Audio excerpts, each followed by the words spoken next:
The doors swung open with a soft creak. He took one step in, then froze. The ballroom glowed like a dream wrapped in gold. Glittering chandeliers shimmered from the ceiling like stars trapped in crystal. A 6-tier wedding cake stood like a tower in the center of the room. Strings of violins played a classical melody that felt too delicate for hands like his hands that had spent years turning rusted pipes and carrying grocery bags in the rain. He was proud, but he didn't belong. Laughter floated through the air like perfume. Polished shoes clicked on marble floors. Men in sharp tuxedos, women in designer gowns. They talked in crisp words, tossing around phrases he didn't understand. Venture capital, hedge fund mergers, Ivy League. He adjusted his tie too tight, his jacket too loose. Everything felt slightly off. He had imagined this day 1,000 times, the day he'd watch his only son get married. The day he'd finally see the fruit of all his sacrifice bloom into something beautiful. But standing there in the middle of all that wealth, with no one making eye contact, he felt like a stranger in his own son's story. And that was before he saw the nameplate. He approached the family table, adjusting his posture to appear confident, though his heartbeat said otherwise. That's when he saw it. A small, elegant nameplate sat neatly at his place setting. Above his name, printed in gold foil, were the words, "Father of the Groom." But just below, written in shimmering gold ink in handwriting too elegant to be innocent, was a second line, "Low-educated fake dad." For a second, he didn't understand. He blinked, read it again. Maybe it was a mistake. But then the laughter started. A soft giggle from the far end of the table, a snort from someone's nose, then louder chuckles. He looked up. One of the bride's cousins leaned into another and whispered something behind a napkin. They both burst into muffled laughter. The bride's mother covered her mouth, but her eyes sparkled with smug amusement.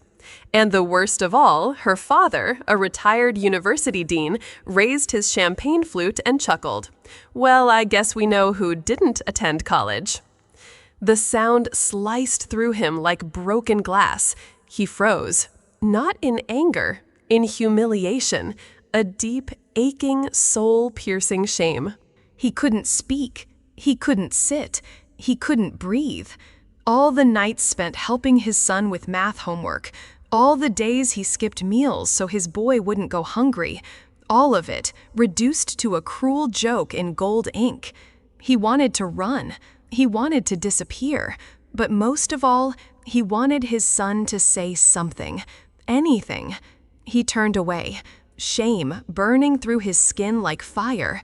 He took a step back from the table, eyes low, throat dry. He didn't care where he was going, just away.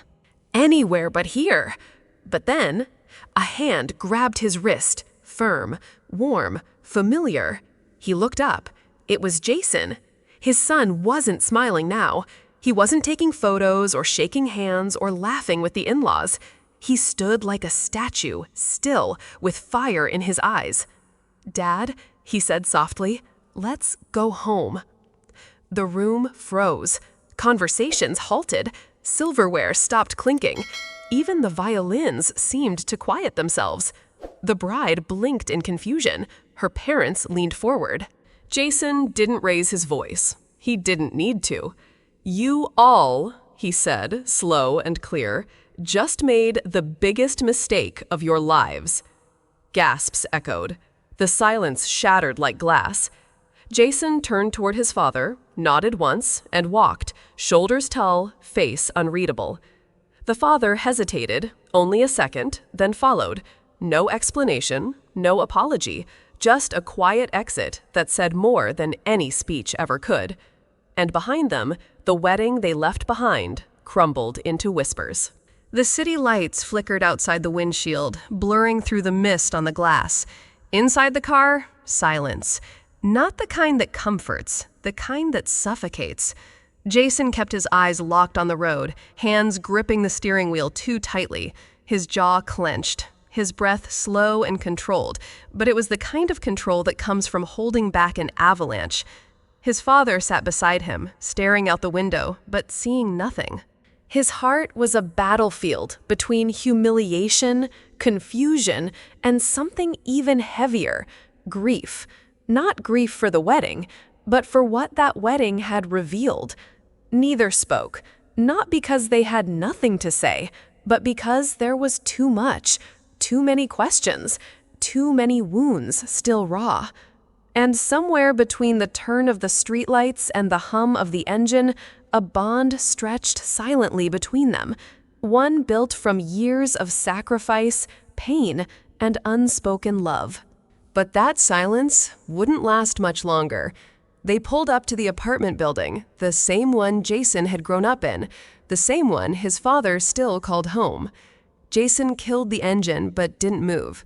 The soft ticking of the cooling engine filled the silence. His father reached for the door handle.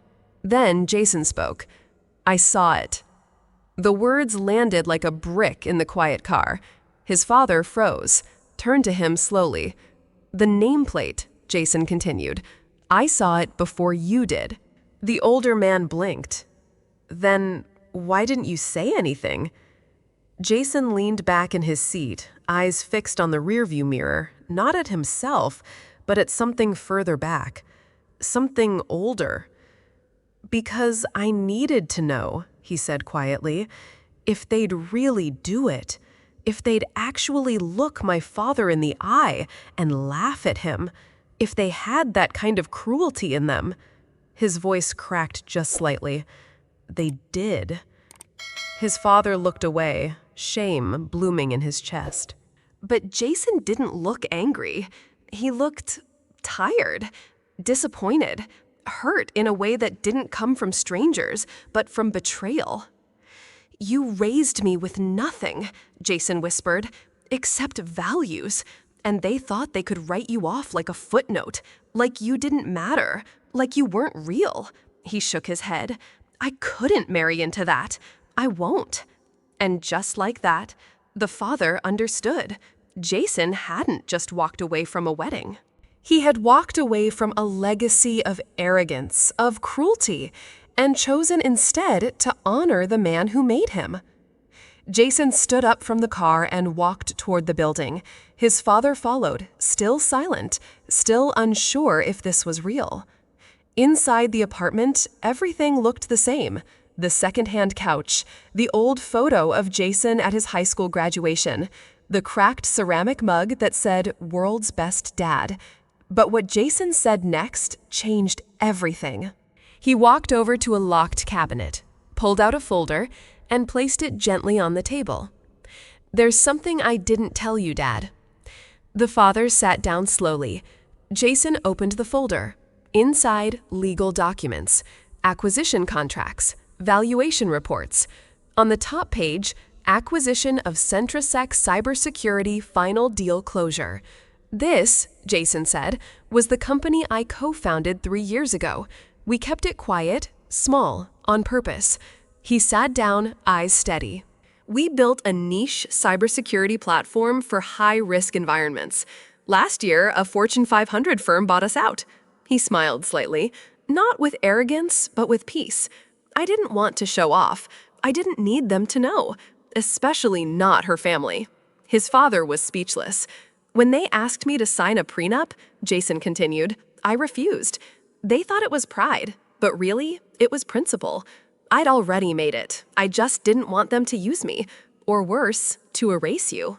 He leaned forward, lowering his voice.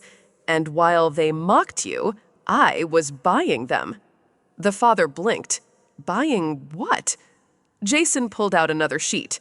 "Shares, silent ones, through different names, different fronts. Over the past year, I've acquired 48% of their company.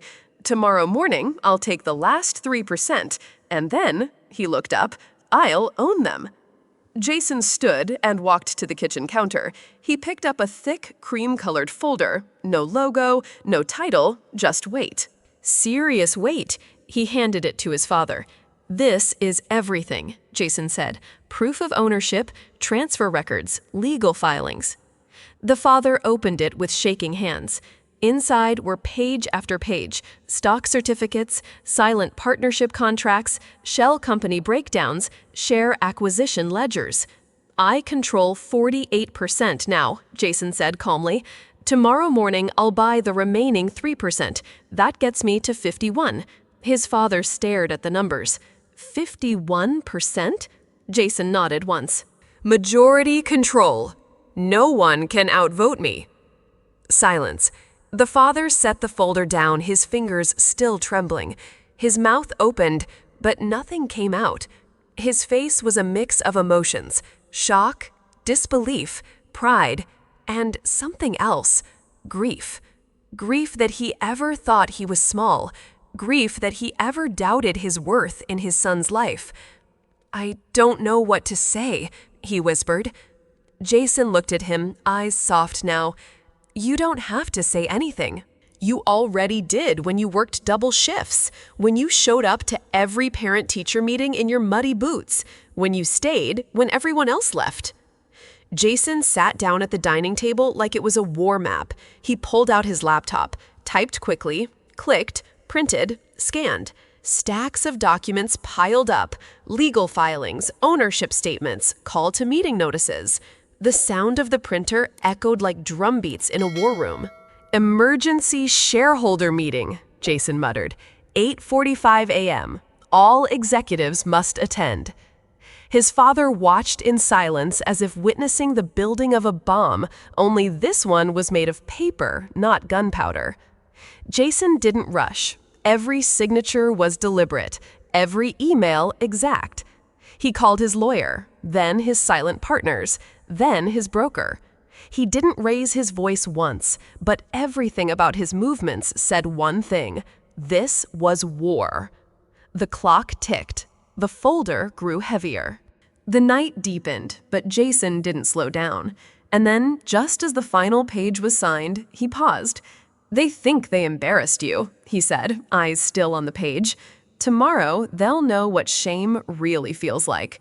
The night air was cool, not cold, not warm, just enough to make a cup of coffee feel right in your hands.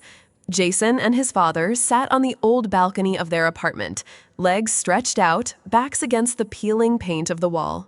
The city hummed around them, cars below, the soft buzz of a neon sign down the block. Neither of them spoke at first. The moment didn't need words.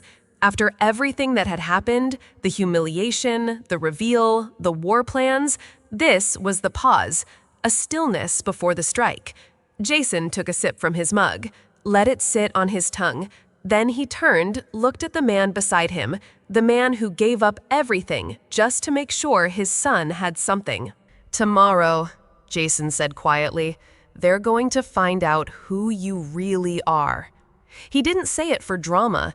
He said it like a promise, a quiet vow made not in anger, but in honor. His father looked down at the chipped cup in his hands. No gold trim, no fancy logo, just a $2 mug that said "World's Best Dad." And in that moment, he didn't feel small anymore. The revolving doors spun with a soft whoosh as Jason and his father stepped into the glass lobby of Westbourne Hospitality Group. It was a place built on wealth and ego. Polished marble floors, gold accents, a chandelier shaped like a twisting helix of glass and arrogance. Receptionists in tailored blazers froze mid-sentence. Phones dangled in midair. Conversations cut off like someone had pulled the power plug. All eyes turned to them. Jason, tall, composed in a perfectly fitted navy suit, and next to him, the man they had mocked just the night before. Wrinkled jacket, worn-out shoes, but head held high. Whispers began spreading like fire behind cupped hands. "Isn't that him? That's the groom." "No, not him, the dad, the fake dad. What's he doing here? Oh my God, he came back." Jason didn't even glance around. He moved like a blade, silent, direct, cutting through the marble corridor toward the elevators. His father followed each step, echoing louder than the last. And as the elevator door slid shut behind them, the receptionist finally found the courage to ask the obvious, What's going on? The security guard leaned in, voice barely above a whisper. I don't know, but something tells me they're not here for coffee. The boardroom of Westbourne Hospitality was a cold cathedral of power glass walls, leather chairs, silence thick as fog. Gregory Westbourne, the bride's father, sat at the head of the table, confident, smug, still unaware. Jason entered the room with his father behind him. He didn't sit, not yet. He placed a thick folder on the polished table and looked at the board. Effective as of this morning, he said calmly, I own 51% of Westbourne Hospitality Group. The air dropped, a few chuckles of disbelief. One executive muttered, Is this a joke? Gregory laughed until he saw the folder. Jason opened it. Legal documents, ownership records, transfer filings, everything with seals, dates, and signatures. The room went dead silent. Gregory's hands trembled as he flipped through the pages. This is impossible. Jason didn't blink. You underestimated me, Gregory. And worse, you humiliated my father. He turned to the board. Let's make this clear, Gregory. Your wife, your daughter, and every family member on your payroll are terminated, effective immediately. Their access ends today. Gasps. A woman shrieked. A chair scraped backward. Phones started buzzing. Gregory stood red-faced, veins bulging. You arrogant little parasite! This is my company! Jason looked him dead in the eye. It was. He stepped aside and looked at his father. Now it belongs to the man you spit on, through me. The room stayed frozen. No one dared speak. No one dared move. Jason didn't raise his voice. He didn't need to. He turned to Gregory Westbourne, whose face was now pale beneath the fury, his empire crumbling beneath him, piece by piece. Jason's eyes were steady, his words measured, precise, final. I am the product of the man you called a fake dad. Silence, dead, heavy, unforgiving. Jason didn't wait for a response. He stepped back, turned to his father, gave a nod, and together, without another word, they walked out of the boardroom. Their footsteps echoed across the floor, slow, deliberate, leaving behind the stunned faces of a family brought to its knees. The doors closed behind them with a soft click. And just like that, the empire of arrogance collapsed in silence. The rain had been falling for hours, thin needles of cold slicing through the night. Jason sat on the couch, the TV on but muted. He wasn't watching. He was remembering. Until, knock, knock, knock, 3 soft knocks on the front door. He stood slowly, opened it, and there she was. Emily, soaked from head to toe, mascara streaking down her cheeks, hair clinging to her face. A designer handbag, sagging, soaked, useless in the rain. Her voice cracked like broken glass. Jason, I was wrong. She wasn't the same woman from the ballroom. Gone was the confident smile. Gone was the arrogance. All that remained was regret. My parents, they pressured me. They said your dad wasn't good enough. They said he was nothing. She looked past Jason into the house, saw the man sitting silently behind him, the man she once called fake. I should have stood up. I should have said something, but I was scared, and now I've lost everything.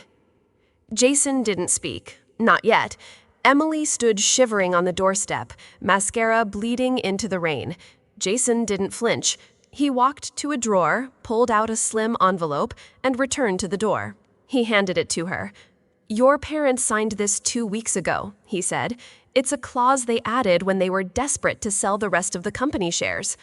She opened the envelope with trembling hands. Inside a single-page legal document, Clause 17C. No member of the Westbourne family may work in or hold shares of any company under Westbourne Hospitality Group or its subsidiaries permanently. Her lips parted. Jason? But he cut her off. It's binding. They signed it. You're included. She looked up, eyes full of tears, pleading, I didn't know. I didn't think. Then from behind Jason, a voice spoke, low, firm, unshakable, his father. You're not sorry for what you did, he said. You're sorry for how it ended. The words hit harder than any scream.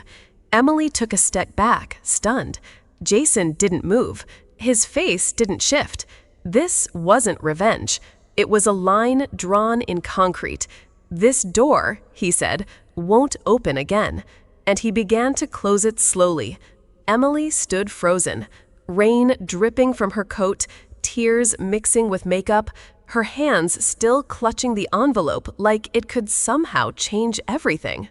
But Jason was unmoved. His voice was quiet, too quiet to be dramatic, but just loud enough to leave scars.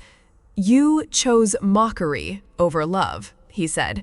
Now I choose silence over forgiveness.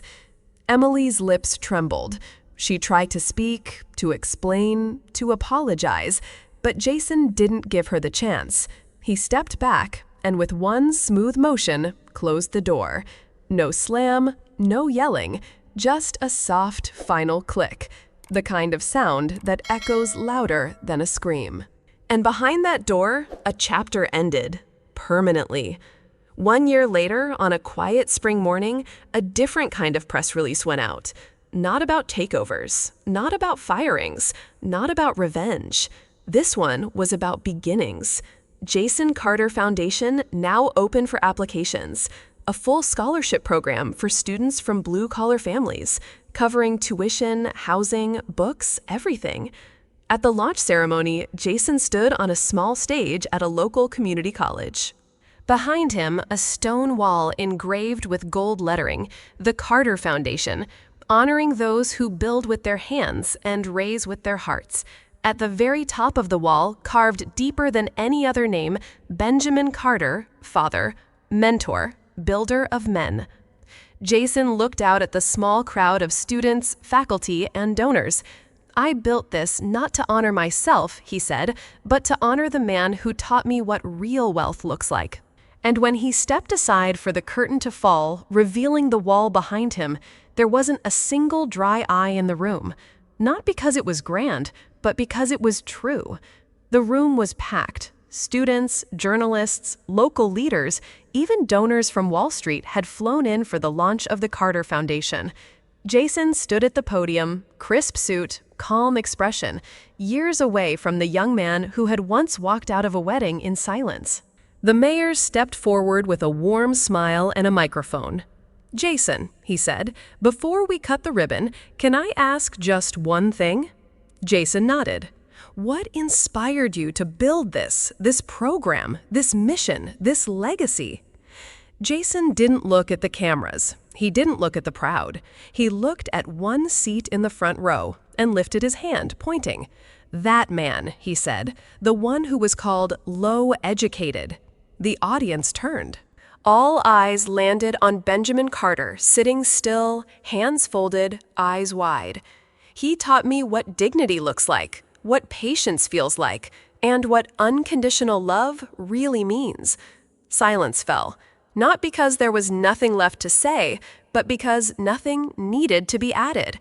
And in that quiet, a tear slipped down Benjamin's cheek. This was his graduation. The world took notice. What had started as a wedding whisper exploded across newsrooms, financial columns, and headline tickers. Forbes. From fixing pipes to fixing boardrooms, Jason Carter's corporate coup shocks hospitality industry. Bloomberg Business. Plumber's son now majority shareholder in elite hotel empire. The New York Times. Mocked at his son's wedding, this father's name now rests on a wall of honor. Local radio talk show. Remember that viral wedding story? Turns out the fake dad owns the building now. One photo went viral, Jason, and his father walking side by side out of the Westbourne boardroom, suits on, faces calm. Behind them, chaos. Ahead of them, legacy. What once was a moment of humiliation was now remembered as the day everything changed. They laughed at him for being a plumber, one commentator tweeted. But in the end, he didn't unclog drains, he unclogged justice. Benjamin Carter sat quietly at the edge of the stage. The ceremony was over. The crowd had dispersed.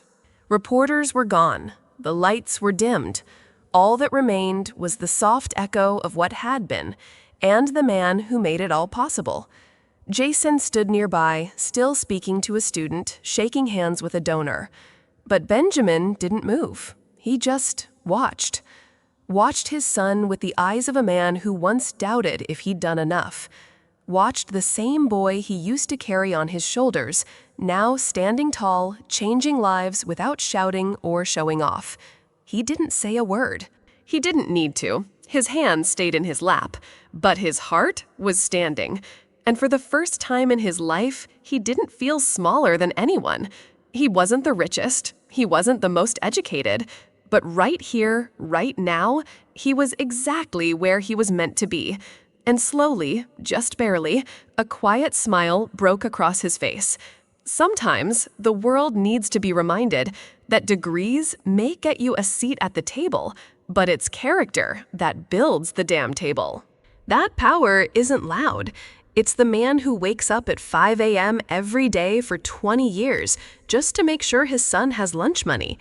That honor doesn't wear suits. It wears oil-stained coveralls and still shows up to every school play. And that love, real love, doesn't come with speeches, rings, or champagne. It comes in silence, in loyalty, in one hand placed on your shoulder when the world turns its back. So if they laugh at you today, let them. Because tomorrow, they'll be working in the building your heart built. Sometimes the greatest strength is quiet. This story reminds us that you don't need wealth, status, or fancy degrees to be a great parent or a great human being. You just need consistency, sacrifice, and the courage to love, even when no one applauds you for it. Because real success doesn't come from what the world gives you, it comes from what you refuse to let it take away. So if you're working hard, staying true to your values, and being underestimated by people who don't know your worth, keep going. Your legacy might not be loud, but one day it will echo louder than anything built on arrogance. If this story moved you, if it reminded you of someone who raised you quietly, loved you fiercely, or believed in you when no one else did, subscribe to Through Her Eyes. Because here, we don't just tell stories. We honor the unseen. We amplify the unheard. And we remind the world that quiet love changes everything.